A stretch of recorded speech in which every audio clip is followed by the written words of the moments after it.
Brian Tarian here from the Disability Digest with some information about 7 things you should consider if and when you are going to hire a Social Security disability attorney or non-attorney representative to help you get your benefits approved, right?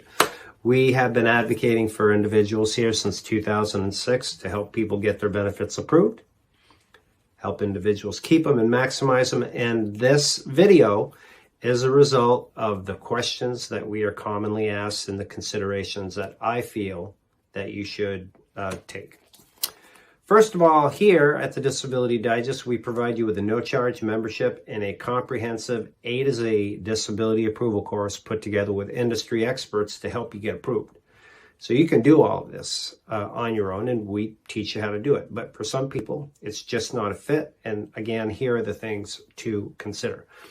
First of all, and at the end, I've got 2 resources for you. So that will help you further dig into this. The first thing you should consider is if you're working on this case on your own, or primarily will be, what is your condition?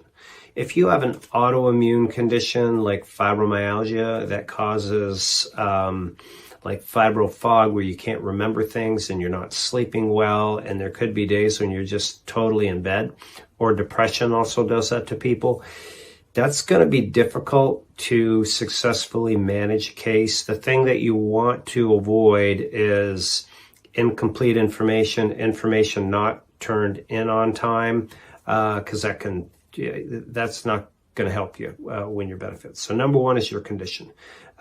If you've got a physical injury and you're cognitively fine, that would be the alternative to this.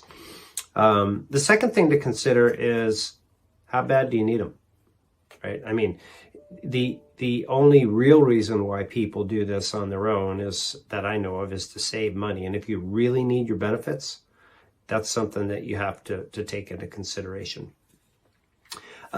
What's your skill set? If you've been somebody that has worked in administrative positions and you're comfortable with submitting information, meeting deadlines, and doing all that, and you've got the physical injury and not the cognitive limitations, that would put you more in a favorable situation where you'd have a chance to actually successfully do this. So look at your skill set and what you've done. If you're somebody that hasn't worked, maybe you've done manual labor, maybe you've been a plumber, electrician, or you've been in the transportation industry driving truck, it's not likely that your skill set is going to be in line with what's necessary to get all of this done. A key part of this is, yes, submitting information, but you do need to understand to do this right. Filling out forms, following directions, understanding your medical records, your conditions, the limitations, how to communicate all those. So that's another thing to keep in mind. Now, there are some that are not able to do this on their own, but they've got a wonderful support system around them. Maybe it's a spouse, or a family member or friend that can help them. So that could fill that void if they're a trusted, reliable contact. All right. Next one is your back benefits. You can go back and get up to 12 months of back benefits. So for some people, if you've got a $2,000 a month back benefit check, that's $24,000 on the line. But in order to get that, you need to prove a certain thing about when your disability started, which there's a nuance to that. And is it worth the effort or the risk of doing this on your own and not knowing how to do that? That's really another one, because you could save the potential $7,200 doing this on your own, but not maximize your back benefits and end up losing more money than you think you were going to actually save. So that's another consideration. Also, the next one is the stage that you are at. The initial application stage where you're submitting your information, many thousands have done this on their own with our disability approval course. At the reconsideration stage, people have also done that. The number of people that have successfully gone in front of a judge at a hearing level and have done this on their own is very small. I think I've met like 8 people that have done it. and 2 people that have been approved. So, and when you go to a hearing, the hearing averages like on the lower end are like 55, 60%. So people doing it on their own, in my little sample of information, is like 20% or some less than that actually. So I would be careful about going into court on your own. The next stage after that, if your court is not successful, you do have the opportunity to file an appeal at the appeals council level or take your case to federal court. At these levels, I would just say, listen, get an accomplished attorney. This is a specialized area of work that can help you get your benefits approved. I wouldn't, and don't suggest to people that they should try to do this on their own.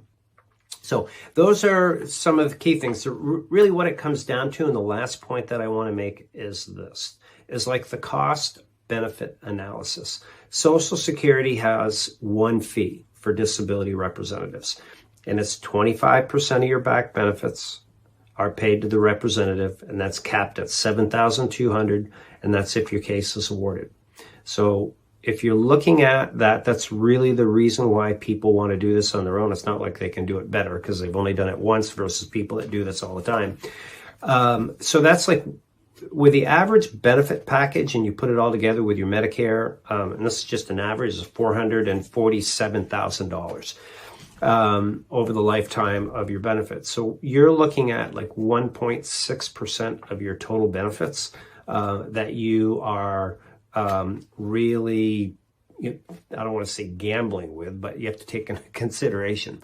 And then, of course, the last thing is you've got to do this right. Anybody who does this work, especially in this environment right now, you've got to do it right. Make sure you're getting every step correct. So those are some things to consider. So here at the Disability Digest, I would definitely encourage you to look around. This video, we'll have another video about if you are going to hire or consider hiring somebody, what to look for. Like, it's not one size fits all. They're not, disability representatives are not the same. And what might be good for your brother-in-law, Fred, who you met at the diner, who had an attorney and helped him get approved, may not be good for you. So that video will help you out with that. If you are doing this on your own, going forward on your own, and you're not using our disability approval course, I would encourage you to consider doing it. There's no charge for a membership, and there is no charge to use the disability approval course. It's put together with industry experts. You'll receive or find a link around this video at the end to do that. So, hey, join us in the comments if you've got some feedback, additional thoughts on this video, and of course, stay tuned for more. Make it a great day. Thanks for watching.